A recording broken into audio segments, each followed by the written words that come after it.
This is Turd Flinging Monkey for TFM News. Third wave feminism appeared in 1992, following the end of the Cold War, and has been systematically attacking men and masculinity from all fronts. In response to these misandric developments, MGTOW has sprung up. The men's rights movement has been around since the 1920s in one form or another, and has accomplished nothing in terms of stemming the tide of gynocentric laws and the diminishing rights and protections of men. In contrast, MGTOW has only been around since 2004, but in its original form, embodied in the MGTOW Manifesto, was still an arm of the men's rights movement, seeking to instill masculinity in men, femininity into women, and promote traditional gender roles. MGTOW shifted between 2009 and 2012, and expanded its focus from merely an anti-feminist conservative movement to one that examines female nature as the underlying basis of feminism. The result was a change from a movement that sought to reform women by fighting feminism in favor of traditional femininity, to one that rejected women as a whole and walked away from relationships and institutions such as marriage that exploit men as disposable utilities of women. A look at Google Trends shows how MGTOW has grown in popularity and relevance since this shift.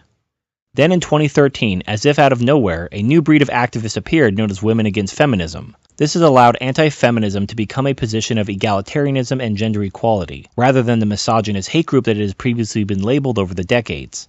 Now that at least some women have given it the thumbs up, anti-feminism has been allowed to exist and flourish. Two things immediately become clear upon closer inspection of these so-called women against feminism. They are only against the excesses of third-wave feminism, and their true enemy isn't feminism but MGTOW. The first observation is obvious enough. While these anti-feminist women may mock modern feminism for their obsession with non-existent problems like male privilege and rape culture, they won't be found complaining about the feminist laws passed during first and second wave feminism.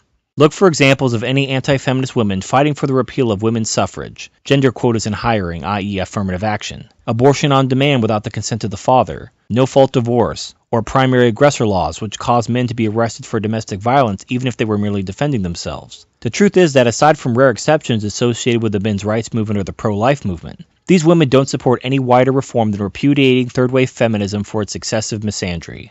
The second observation will require analyzing an article written by Kathy Gingell from The Conservative Woman. Kathy is a prominent anti-feminist, but she expects men to continue the men's rights movement's failed playbook, and resents MGTOW for walking away. In her website's own mission statement, it reads, 40 years of feminism has brought with it as many problems as it has solutions. The problem with this statement is that feminism isn't 40 years old.